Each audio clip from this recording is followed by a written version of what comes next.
Here we have a Colt Python 357 Magnum, 4-inch. We check that there is no bullets here, no bullets in the chamber. Well, there's no chamber on a revolver. It's a nice gun. The intention of this video is for me to make sure that I know how to assemble and disassemble this weapon. This is my first attempt, and I'll be doing a lot of poses on my video to make sure that I'm following the right steps. So we'll start with the grips.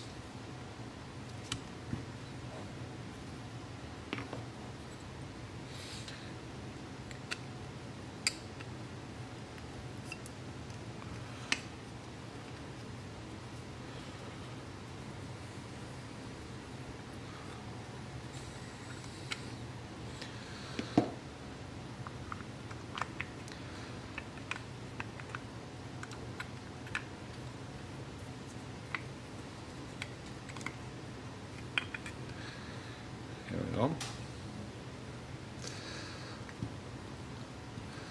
I generally like to keep things together, and I will be setting them aside on the way I'm taking things off. So first, for a disclaimer, I'm obviously not a gunsmith. I'm just a regular guy trying to disassemble his own weapon. So read on the subject and make sure that whatever you do it right. If in doubt, go with a gunsmith. Use, whenever there are springs, safety devices, and also make sure the weapon has no bullets, as I did at the beginning. I will remove now the cylinder retention screw. It has a spring and a pin because it is spring loaded. So this is the one.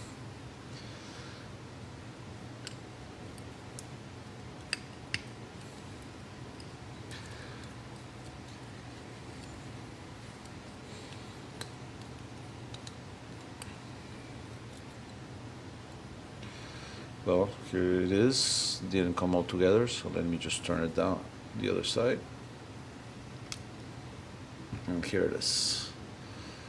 So you have the spring and the plunger. Spring and plunger, we are going to set them aside. Put them together to set them aside. I don't want to lose anything.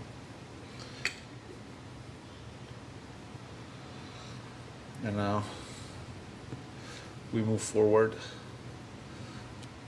with the cylinder. You see that there are flutes. You want to keep your flute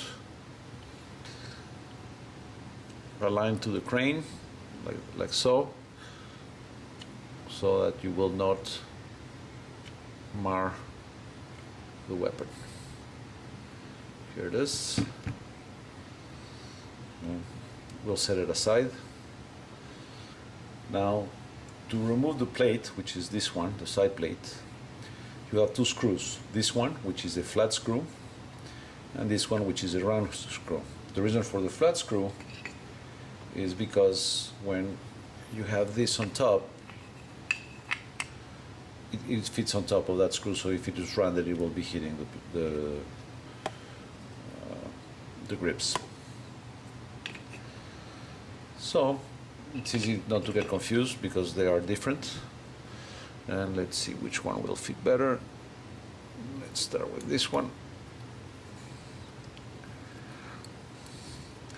Always when putting back the screws, I recommend putting oil. That way, when you need to move them out, you can. So we set that aside. And this one was loose. Not necessarily a bad thing. Let's set it aside. Here there seems to be a little controversy. Some people like to pry it open from here. Other people tap it.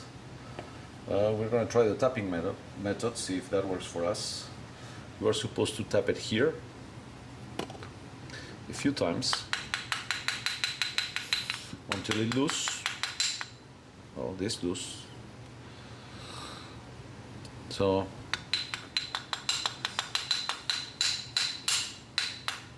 I can see it's going up. So let's see if it is. It is. So it does work. And since this is wood, it doesn't hurt anything. We have a little marring here, which I might want to repair that. So just for identification purpose, this is the side plate. This is the cylinder latch with its spring. And I can tell it's dirty. So this gun has definitely been used.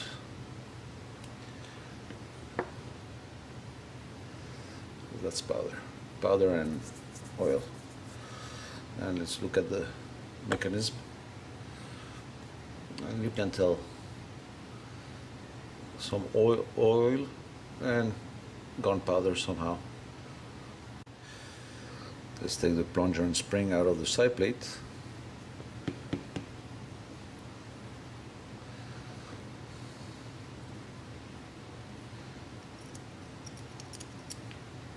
That's the plunger, and that's the spring.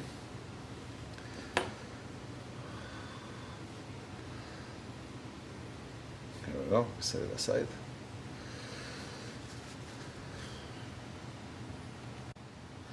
So before we continue, there is here a book that's what I'm using. It's the Colt Double Action Revolver Shop Manual Volume 2 by Jerry, I cannot even pronounce that name, Kuhnhausen. It's a very good book, and it just, it goes into details of how to remove the parts, so you might want to get it.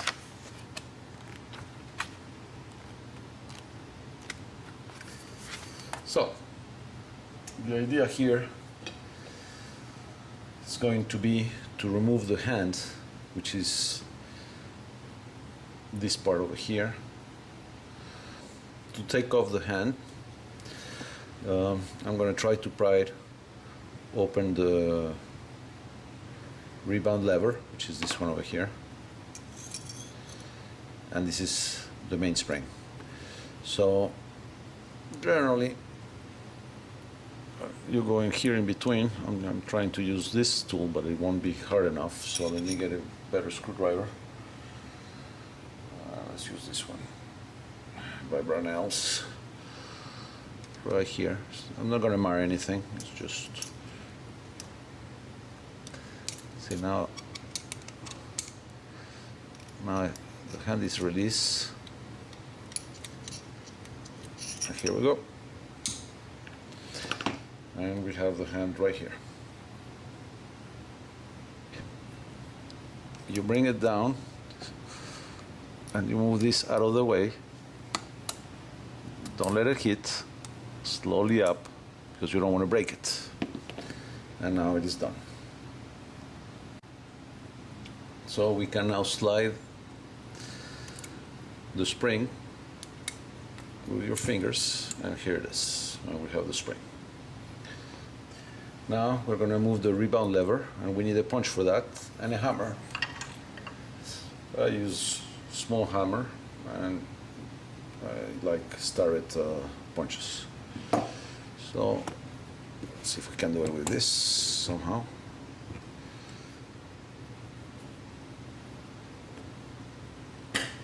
There we go. It's out.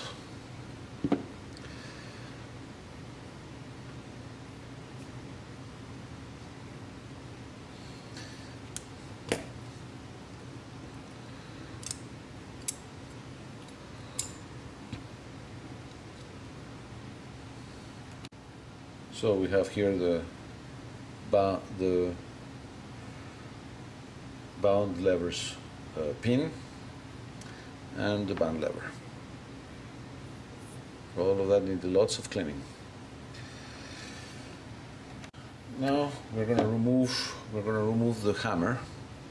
Now finally it had moved in, so halfway and now we can take it out. So this has to be halfway. It cannot be forward, has to be backward, it has to be halfway.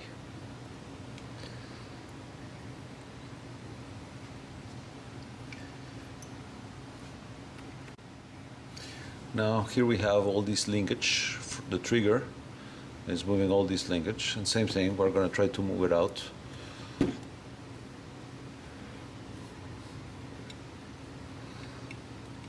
have to move it around a little bit.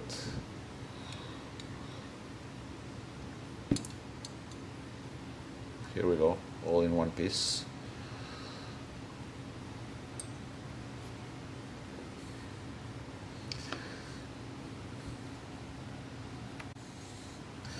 Okay, the way this works is that it goes out this way. Show you again. You put it back this way because this pin or this has a little head, and it goes this way in and this way out. You cannot put it in this way. Again, okay. So we set it aside, and same thing here. Oops, I might not be showing it. Here we go. So we set it aside. Okay, so now we have the latch that holds the cylinder right here. So we take that out and put this in order. I'm putting these things in order, and this goes in here. Now what else we have? We have the bolt, we have a screw here, and we have a spring here. So we need to take that out. By the way, before I remove that spring, one comment: this is a safety. It goes in here and it doesn't allow the hammer to hit, so that blocks the hammer from hitting the fire pin. Okay, so now we have to be very careful with this spring. I will put my finger in it and I will pry it with this. So the reason I put my finger is I don't want it to fly around. It is done. It is up, as you can see. So there is no tension anymore in the bolt. Now we need to unscrew the screw that retains the bolt.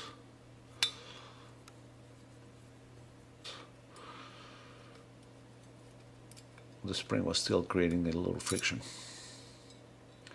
Here we go, the bolt and the spring.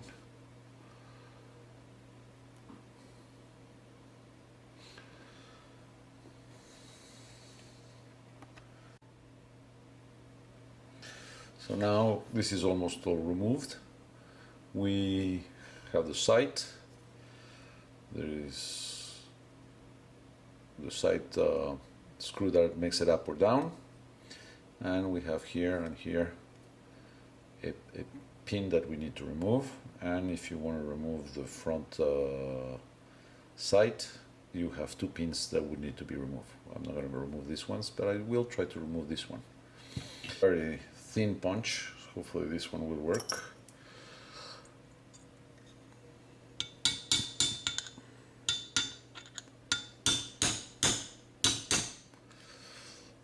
It is moving out. Let me maybe rest it in here. I might have more luck, or not. Oh, now it's completely out. Okay, now that it has been removed, we need to unscrew the elevation screw, and hopefully the whole thing will come out. So without further delay, let's get this one over here.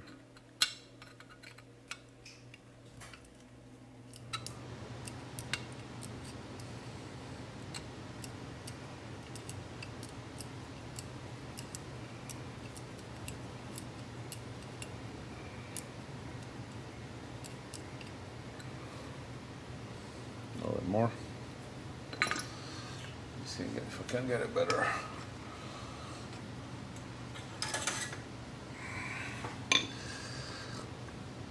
Oh, this is too big.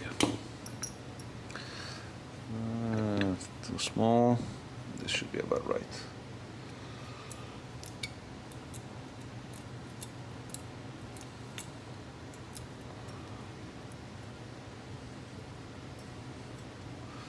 Okay, it's out. We have two springs here, and we have, I don't know if you notice, there's a little pin in here, and I will not remove that one because there are this.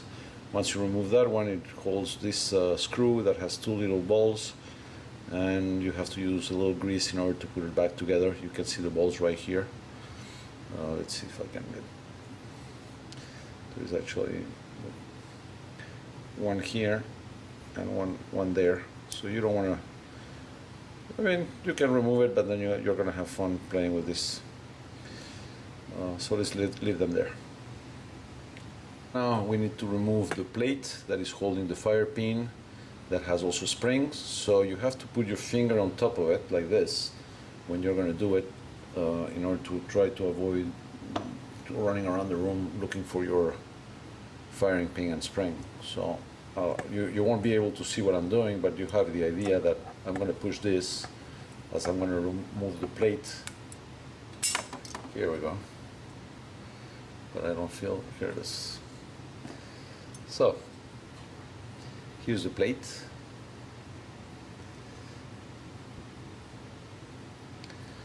And it goes this way. Here's the fire pin and the spring. So again, putting everything right. So before I continue, some people like to remove the barrel. I will not. However, I will tell you how. To remove the barrel, you require this, which goes, and I have to unscrew this part, and this will go here, like so. And you will put a vise, so this will hold actually this part. It's not going to hold this, it's going to hold this part right here. And what you do with that is that you have another cylinder vise that will hold the barrel. I will show you that one in a second. This is a Farrel barrel vise. You have to make sure that you put leather around, although this is made of aluminum, just to make sure that you do not mar your gun. So this goes inside in here, and then with the other device right here, you can get all that at Brownells. It moves out, and then you can unscrew your barrel. Just make sure when you put it back that it fits in here. I would actually put with a marker a line here so that I would make sure that it's perfectly aligned. Otherwise, if you don't need to remove the barrel, why bother? Now for the cylinder, I don't know if I'm going to be able to do this. This is your extractor, your ratchet, actually your ratchet is right here, and your crane. Notice that you have one pin here, one pin here, and two holes. Now the theory goes, you put it like this in your hand, you wrap something around here and you turn. I think it's easier said than done. So I'm going to try to get some gloves and something to hold on to it and see whether I can do that. I'm going to try to use this that is supposed to go in here, and then it allows me to turn. Otherwise I have to put something, wrap around and try to turn a bigger turn. Again, easier said than done. So I got myself some Gorilla Grip Gun. You just do like this. You put this in here, and then you turn this way. me see if I can grab something else.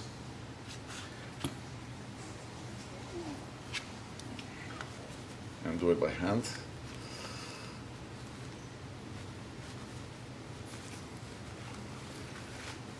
Here it's much better. Done.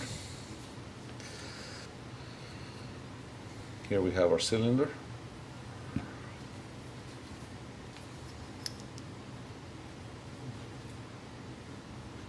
And our crane. So that's the ratchet. Set it aside. And then we have obviously the cylinder. Nothing to do to it, only cleaning it. Good cleaning. Your crane and ratchet side assembly. Now if you notice, I'll try to show you here. Here it is. That you have to put your very thin pin and start moving it around. And once you move it around, this thing will jump to the sky. You will never find it again. And it's very thinly thread. So if you lose that, that's it. You need to take that to a gunsmith and see how he can find a new one. My advice is do not do that. Just leave it the way it is, unless you really have to. So this is it. We have finished this assembly of the Colt Python 357. And now I will proceed to cleaning. So I'll basically clean it with simple green.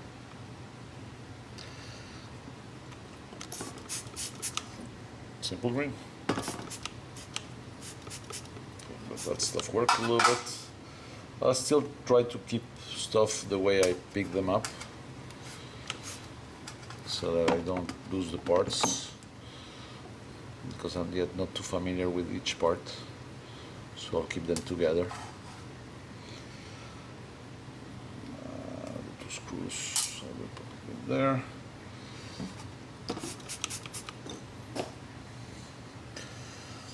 Brush.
Yeah, I know I put a lot of it.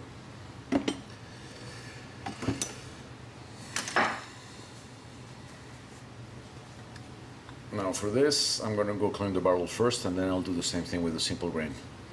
I'll explain how I clean the barrel later. My battery's running out.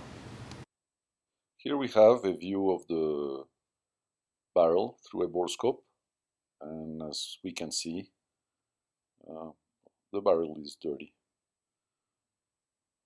I'll show that the same barrel after I clean it, and it will look a little bit different.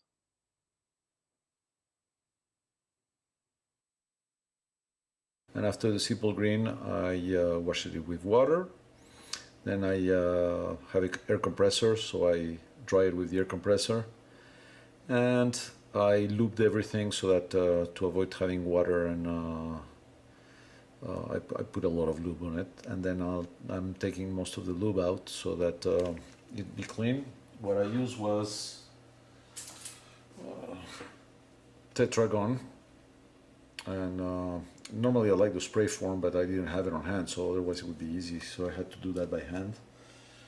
So it took a little bit of time, and the way I clean the barrel is that I use first of all I use Barnes, I think it's called C10 or something like that, and then after that I do about 40 times with a brush. Then I swipe with alcohol. Then I use a board cleaner, witch's brew or something of that nature. And in the end I get the barrel clean. I use Silver Green again. I clean everything and I loop it back. So hopefully everything is done. So now we have a view of the barrel through the bore scope that is clean, and you can see the big difference. What I'll do is I'll write down all the chemicals that I use on the bottom. And now, if you want to see the assembly of the gun, you have to look at part 2 to see that.